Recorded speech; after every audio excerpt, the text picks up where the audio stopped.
और मिट्टी का ढेर लगा दिया उस रत्नाकर के ऊपर, जिसको प्रचलन की भाषा में, जिसको गांव की भाषा में क्या बोलते हैं, बांबी, लेकिन संस्कृत में उसको वाल्मीकि कहते हैं। क्या कहते हैं? वाल्मीकि। जब उसने राम का जप शुरू किया तब वो रत्नाकर था, और आज राम का जप करने के बाद जब वो मिट्टी के ढेर से बाहर निकला तो क्या बनकर निकला? ऋषि वाल्मीकि बन चुका था। ऋषि वाल्मीकि तमसा नदी के तट पर, देखिए राम कथा का बीज, आज राम कथा अगर वृक्ष है तो हमें इसके बीज, इसके मूल को समझना पड़ेगा। प्रातः काल वही ऋषि वाल्मीकि तमसा नदी के तट पर भ्रमण कर रहा था, तो एक वृक्ष पेड़ की डाली के क्रौंच पक्षी का युगल जोड़ा, दो पक्षियों का युगल जोड़ा बैठा था, तो पीछे से किसी बहेलिये ने तीर चलाया और वो तीर गया बड़ी स्पीड से सर करते हुए और एक पक्षी के लगा, और उन दोनों में से एक पक्षी नीचे गिरा। जब एक पक्षी नीचे गिरा तो दूसरा पक्षी क्या करेगा? चीख चीख कर, तड़प तड़प कर रोने लगा। प्रियजनों, वही रत्नाकर जो मनुष्यों को मार देता था, जो मनुष्यों को काट देता था, जो मनुष्यों को मारने पर, काटने पर नहीं सोचता था, आज एक पक्षी की मृत्यु को देखकर इस रत्नाकर का हृदय कांप उठा, और उसकी वेदना से, उसकी पीड़ा से, उसके मुख से, जिसने जो राम नहीं बोल पाता था, जो राम को उल्टा बोलता था, उल्टा राम जपत जग जाना, आज उसी के हृदय से एक छंद निकला, और उस छंद को ऋषि कहते हैं अनुष्टुप छंद। मां निशार प्रतिष्ठा त्वं गता शाश्वती समा, यत् क्रोच मिथुनादेकं वधिका विमोहितम्। यह मां, ये अव्यय शब्द है। उस ऋषि ने कहा कि हे निषाद, तुमने ये क्या किया? तुमने जो ये घृणित कार्य किया है, तुमने जो ये अपराध किया है, इसके लिए समाज और प्रकृति, देखिए आज जो व्यक्ति लोगों को काट देता था, लोगों को मार देता था, आज उसका हृदय क्या उद्घोष कर रहा है कि समाज और प्रकृति तुम्हें कभी माफ नहीं करेगी, क्योंकि ये अपनी प्रेम की कीड़ा में दोनों पक्षी मग्न थे। अरे इन पक्षियों ने तेरा क्या बिगाड़ा था रे? तूने अपने जीव के स्वाद के लिए, तूने सिर्फ अपने भोजन के लिए इनके जोड़े को तोड़ दिया। तुम इसके मांस से सिर्फ अपना उदर पोषण कर सकते हो, लेकिन तुम्हारा उदर पोषण 6 घंटे 12 घंटे तक तुम्हें तृप्त कर सकता है, लेकिन आज तूने किसी पक्षी के जोड़ों को तोड़ दिया। यहां वेदव्यास जी की दृष्टि से, आध्यात्म रामायण की दृष्टि से थोड़ा हमें समझने की आवश्यकता है। यही रामायण का बीज है, यहीं से स्टोरी बनती है, यहीं से रामायण की जो स्टोरी है वो तैयार होती है। वो जोड़ा कौन है? राम और सीता। जोड़ा कौन है? राम और सीता। बहलिया कौन है? रावण। उस जोड़े को अलग कौन करता है? बहलिया नाम का रावण अलग करता है। यही तो भाव है। जो दो प्रेमियों के बीच में दीवार बनता है वही रावण है।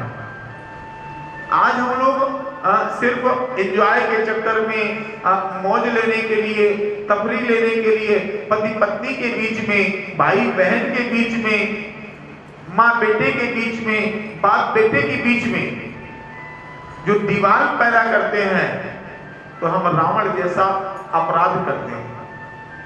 अगर हम किसी के प्रेम को एकत्रित नहीं कर सकते हैं, प्रेम को अगर किसी के स्थिर नहीं कर सकते हैं, तो हमें रावण जैसा घृणित कार्य नहीं करना चाहिए, दीवार नहीं बननी चाहिए। दोनों के प्रेम को रहने दो।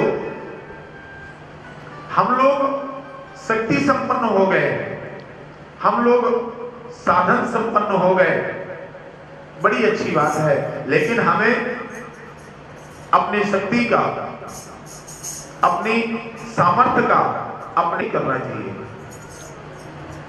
हमें अगर ईश्वर ने शक्ति प्रदान कर दी है, तो हम शोषण करते हैं, सत्ता का शक्ति प्रदर्शन करते हैं, लेकिन हम सत्ता के शक्ति प्रदर्शन से हमें ये पता नहीं है कि हम आज अपनी सत्ता का शक्ति प्रदर्शन कर रहे हैं, लेकिन हमारी सत्ता की शक्ति प्रदर्शन से किसी का अहित हो रहा है। ये रावण जैसे सिद्धांत हम प्रतिपादित कर रहे हैं, हम प्रतिष्ठित कर रहे हैं। पुनः राम की ओर प्रवेश करेंगे तो प्रियजनों, ये जो रामायण है, ये भक्ति और ज्ञान का समुद्र है। जितने मोती निकाल सकते हैं उतने मोती निकाल लो। किसी ने कहा है, राम नाम के हीरे मोती बिखराओ गली गली, ले लो रे कोई राम का प्यारा शोर मचाओ गली गली। श्री राम जय राम जय जय राम, श्री राम जय राम जय जय राम, जय राम जय जय राम। ओ माया के दीवाने सुन लो, एक दिन ऐसा आएगा, धन दौलत और माल खजाना यही बड़ा रह जाएगा, यही बड़ा रह जाएगा, यही बड़ा रह। सुन लो एक दिन ऐसा आएगा, धन दौलत और माल खजाना यही बड़ा रह जाएगा, यही बड़ा रह जाएगा, यही बड़ा रह जाएगा। ओ सुंदर गली गली, ले लो रे कोई राम का प्यारा शोर मचाओ गली गली। श्री राम जय राम जय जय राम, श्री राम जय राम जय जय राम। राम नाम के हीरे मोती, राम नाम के हीरे मोती मैं बिखराऊं गली गली, ले लो रे कोई राम का प्यारा शोर मचाओ गली गली। श्री राम जय राम जय जय राम, श्री राम।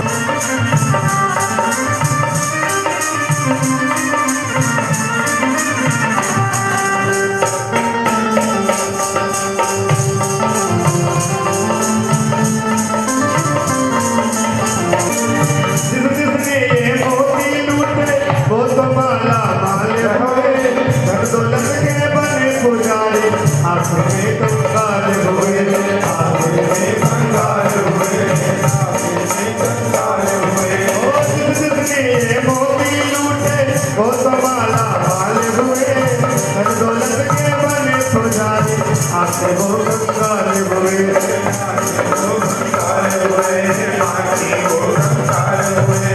चांदी सोने वाले राम नाम के हीरे मोती, राम नाम के हीरे मोती मैं बिखराऊं गली गली, ले लो रे कोई राम का प्यारा शोर मचाओ गली गली। श्री राम जय राम जय जय राम, श्री राम जय राम जय जय राम। तो करता है मेरी मेरी ये तो मेरी, ओ जो करता है मेरा मेरा ये तो मेरा मकान नहीं, झूठे जग में फंसा हुआ है वो सच्चा इंसान नहीं।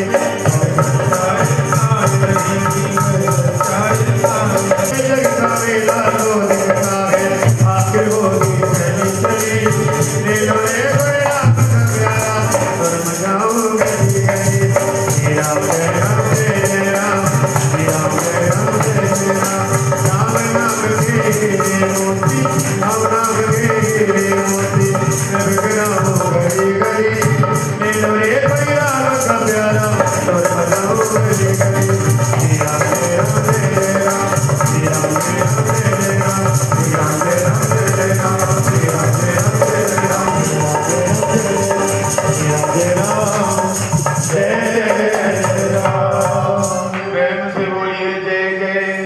राम, जय जय श्री सीताराम, जय जय श्री सीताराम।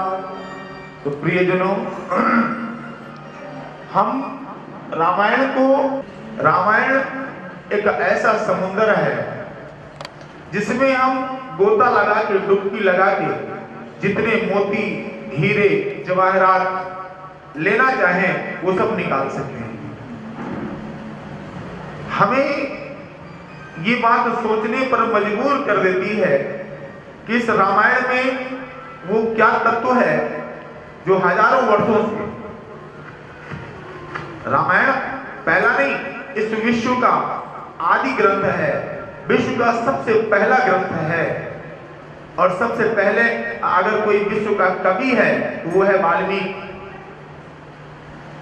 तो आज लाखों वर्षों के बाद भी हम लोग इस ग्रंथ से जुड़े हैं, आज भी इस ग्रंथ की पूजा होती है। तो इस ग्रंथ में कुछ तो है। इसी को जानने के लिए पहले हम जाने, समझें और इसके बाद अपने बच्चों को भी समझाएं। क्योंकि आज समाज की बड़ी विडंबना है, हिंदू समाज की बड़ी विडंबना है। क्या विडंबना है? दूसरे समुदाय के लोगों के बच्चे अपने प्रार्थना स्थल पर जाते हैं, अपने धार्मिक कार्य में सम्मिलित होते हैं, लेकिन सबसे बड़ी विडंबना यह है कि हिंदू समाज के बच्चे आज पूजा से, पाठ से दूर जा रहे हैं। क्यों और किसकी गलती है? दो बातें सोचनी है, क्यों और किसकी गलती है। गलती बच्चों की नहीं है, गलती अपनी है, हमारी अपनी गलती है। अपनी गलती को एक्सेप्ट करना चाहिए, अपनी गलती को दूसरे के सिर में नहीं ठोक देना चाहिए। गलती हमारी है। गलती हमारी यह है कि हमने न कभी जानने का प्रयत्न किया और ना ही कभी बच्चों को समझाने का प्रयत्न किया। देखो, अगर हम पूजा पाठ, अपनी धर्म की ध्वजा अपने बच्चों को नहीं दे पा रहे तो जानते हैं किसका नुकसान हो रहा है? अपना। जिस तरह एक सफल बिजनेसमैन, एक सफल व्यापारी कब सुखी होता है? जब वो अपने व्यापार को, अपने बेटे को हैंडल कर देता है, हाँ जी कि ना जी। और जब उसका, उस बिजनेसमैन का व्यापार बेटा सही तरीके से हैंडल करने लगता है, तभी वो सही मायने में सुखी होता है। उसी तरह जिस तरह बिजनेसमैन अपने बेटे को, अपने व्यापार को हैंडल करने के बाद सुखी होता है और वही सक्सेस रहता है, उसी के घर में सुख और शांति रहती है। उसी तरह अगर हमने अपनी औलादों को, अपने बच्चों को, अपने संतानों को अगर पूजा पाठ में ये धर्म की ध्वजा को पकड़ा दिया तो हमारे जीवन में भी, हमारे घर में, परिवार में सुख शांति समृद्धि रहेगी, अन्यथा अशांति रहेगी। इसलिए हमें जानने से ज्यादा आवश्यकता है आज हम अपने बच्चों को समझाएं, बच्चों को समझाने का प्रयत्न करें। तो देवर्षि नारद ने कहा, देवर्षि नारद ने वाल्मीकि जी से कहा कि महाराज मेरे अंदर से ये शब्द प्रकट हुए। तो देवर्षि नारद ने कहा कि ये कोई साधारण श्लोक नहीं है रत्नाकर, तुम किसी ग्रंथ की रचना करो। तो जो मैंने पहले भी बताया कि आज से जो समस्याएं आज है हमारे पास, वो 5000 10,000 वर्ष पहले भी यही समस्याएं थी। तो उस समय भी यही समस्या थी, वाल्मीकि के सामने यही समस्या थी। वाल्मीकि जी ने कहा कि मैं महाकाव्य लिखना चाहता हूं, लेकिन मैं महाकाव्य स्टोरी से और सूत्रों से नहीं, मैं ऐसा काव्य लिखना चाहता हूं जो मानव जाति को जीवन में जीने की प्रेरणा दे, जो मानव जाति के लोगों को सक्सेस होने के सूत्र दे, जो मानव जाति के लोगों को 100% सुखी होने का फार्मूला दे। मैं ऐसा जीवंत काव्य की रचना करना चाहता हूं। मैं किसी ईश्वर पर नहीं, मैं किसी निर्गुण ब्रह्म पर नहीं, मैं किसी प्राचीन स्टोरी पर नहीं, मैं तो ऐसे व्यक्ति के विचार और ऐसे व्यक्ति के आचार पर काव्य लिखना चाहता हूं। मैं ऐसा कैरेक्टर, ऐसा नायक चाहिए, मुझे ऐसा हीरो चाहिए कि जिसका आदर्श मैं समाज में प्रतिपादित कर सकूं। देवर्षि नारद से वाल्मीकि जी ने कहा कि कोन्वस्मिन् साम्प्रतं लोके गुणवान् कस्य वीर्यवान् धर्मज्ञश्च कृतज्ञश्च सत्यवाक्यो दृढव्रता। ये गोष्ठ वाल्मीकि जी के, वाल्मीकि रामायण के बालकांड के प्रथम सर्ग का दूसरा श्लोक है कि को नश्वेन साम्प्रतं लोके, कि कौन है वो जिसको मैं कैरेक्टर बना सकूं, जिसको मैं पात्र चुन सकूं। मुझे केवल स्टोरी की रचना नहीं करनी, मैं वाहवाही करने के लिए ग्रंथ की रचना नहीं करना चाहता। मैं तो सिर्फ इसलिए ग्रंथ की रचना चाहता हूं कि जब मनुष्य उसे पढ़े, आने वाली सदियों में जब उसे पढ़े, जब उस ग्रंथ की रचना करे, रचना को का अध्ययन करे, तब उसे साक्षात, उसे प्रत्यक्ष लगनी चाहिए कि मेरे जीवन में अगर मैं असफल हो रहा हूं, अगर मेरे जीवन में मुझे कामयाबी नहीं मिल रही है, तो मेरे जीवन में कहां कहां पर त्रुटि है, कहां किस किस जगह पर अपने सिद्धांतों को मुझे बदलने की आवश्यकता है। हे नारद जी, कोन्वस्मिन् साम्प्रतं लोके, कि आप ये बताइए कि इस पूरे संसार में तब भी उस समय में विश्व में हम कई देशों से जुड़े थे, जैसे आज हम अमेरिका, पाकिस्तान, इंग्लैंड, दुबई, हर जगह की खबर मिलती है, सूचना मिलती है, वहां का राष्ट्रपति कौन है, पीएम कौन है, हम आज जानकारी हमको मिलती है। उस समय भी देवर्षि नारद और जो समझदार लोग थे, जो समाज के प्रतिष्ठित लोग थे, ऋषि मीन्स दाढ़ी और बड़ी बड़ी मूछ, बड़ी बड़ी माला नहीं, जो समाज का कल्याण करने के लिए, जो निरंतर समाज के कल्याण के लिए, समाज सेवा के लिए जो लगे रहते थे, उस समय जो लोग उन्हें ऋषि कहते थे। और जो आज भी समाज सेवा में लोग लगे हैं, उन्हें देश विदेश हर जगह की स्थिति मालूम होती है। तो देवर्षि नारद से कहने लगे वाल्मीकि जी कि मैं ऐसे ग्रंथ की रचना करना चाहता हूं जिसे लोग चित्र की तरह नहीं, जिसे लोग चित्र की तरह ना देखें, दर्पण की तरह, आईने की तरह देखें। हमारे शास्त्र दर्पण की तरह, ये भले ही हजारों वर्ष पहले इनकी रचना हुई हो, लेकिन आज भी ये आपका वर्तमान बताने का सामर्थ्य रखते हैं, आज भी आपका वर्तमान दिखाते हैं। बस हम लोगों में त्रुटि कहां है, क्योंकि हम मनुष्यों का स्वभाव होता है कि कमी निकालना।